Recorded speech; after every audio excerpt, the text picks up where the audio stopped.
One of the first videos I uploaded on this channel when I was trying to commit to the film criticism stuff was a video titled The Most Underrated Film of the Year, where I kind of dived deep into Rachel Lambert's film Sometimes I Think About Dying and discussed why it was so special to me and why I felt it was important that people should be talking about it, considering it kind of went under the radar for a lot of people. And over the past year and a half of me uploading these videos, I've kind of tried to thrive off of highlighting smaller films that people typically wouldn't go out of their way to watch and kind of showcase why they are so important to be made. I mean, just off the top of my head, I've spoke about films like Sorry Baby, The Sweet East, Hundreds of Beavers, Fuck Toys to People's Joker, Cannibal Mukbang. At the root of this channel, the most important thing for me has been to highlight these kind of smaller independent films that typically don't get huge marketing pushes or get very limited releases, and try and put them on to people that typically might not have even heard of them or wouldn't have ever considered watching them in the first place. So in fashion of that, I'm back with another installment of my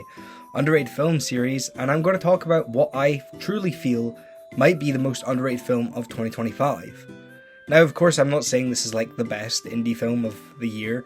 I fucking adore stuff like Friendship and Sorry Baby, but again, they're being pushed by a company like A24, which they can market themselves to an extent. But today, I'm actually talking about James Sweeney's hit comedy romance drama, Twinless.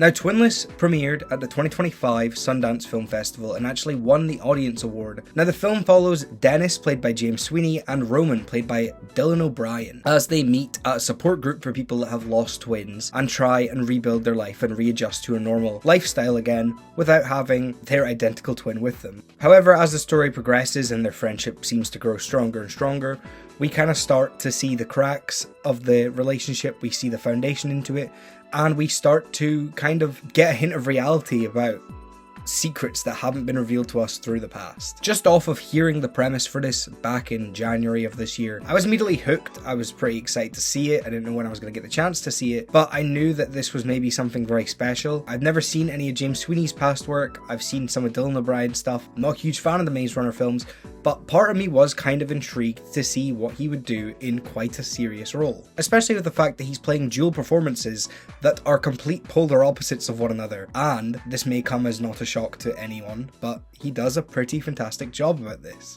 Both O'Brien and Sweeney give some of my favourite performances of the year. I really can't wait to see what both of them do next in terms of writing and directing, but also just starring in these sort of more serious roles, because their screen presence is so determined in what it's trying to do and how it's trying to influence the audience, whilst also being like deeply emotional and rooted, and you kind of empathize a lot with these characters, and at times you kind of root against some of them. But their performances aren't the reason I'm deeming this as one of the most underrated films of the year.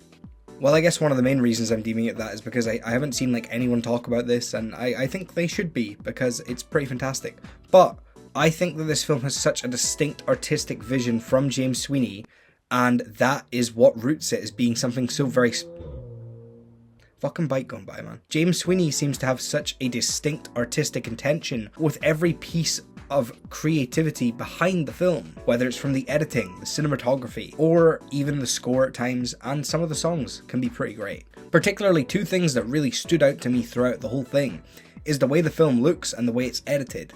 Some of the choices here with the editing specifically are so out there and left of field, and at times can maybe come across to a viewer as gimmicky. But I don't mean gimmicky as in like it gets annoying. I mean in the same way that people kind of viewed Nickel Boys as a gimmick with the way that everything was POV shot. Thank God none of those people have probably ever seen Peep Show. I could tell him that's all ancient history now. He probably wouldn't like that joke. Oh well, that's all ancient history now. Every single frame is shot with such a distinct message to try and get across, and at times can feel so artsy and maybe out there that it won't connect with people. But as a person seeing it for the first time and not knowing what to really expect, I was more so just very impressed with Sweeney's direction throughout the whole thing. And this is going to be a huge Sweeney glaze fest because his writing is just as good as well. The emotional beats hit perfectly. It's a very funny film at the same time. I couldn't help but find myself laughing throughout like more or less the entire thing, and even at some of the emotional bits, it does hit hard and you do kind of sympathize with characters that have made bad choices, but at the same time you kind of sit there going, well, what did you expect was going to come of this situation? The editing is pretty great as well. There is one specific bit in my head that I'm thinking of, which shows both Dylan's character and Sweeney's character walking around, and they're kind of split directly down the middle of the screen, and it works perfectly for me. I think it's quite fascinating to watch, and something that I think most filmmakers would never attempt to do. It does feel kind of cheap to do to an extent, but in Twinless, I mean the whole film's about twins, it serves an insane purpose and it fits the narrative structure so perfectly. It never takes you out of any scene when the editing decides to take this complete left turn and go a little bit crazy at times. Not only are Dylan O'Brien and James Sweeney pretty good in this, but some of the supporting roles are pretty great as well. Specifically Aisling Franciosa, who I probably just butchered her name there, who is also fantastic in The Nightingale. I recommend that if you really want a bleak film out there. She plays this very annoying character, but at the same time you kind of like, you can't hate them because they're not doing anything wrong. It's kind of reminiscent of Tim Key's character in The Ballad of Wallace Island. This character's kind of built up to an extent to be very annoying, but at the same time you kind of can't help but sit there and go, but they're sweet, they're well intentioned. Lauren Graham also does a pretty great job, even though she has a lack of scenes in here. The scenes that she does have do hit perfectly. There's one specific one for her and Sweeney. But yeah, I do think that Twinless is an important film for this year, a hilarious film, a sad film, a film that more people should be talking about.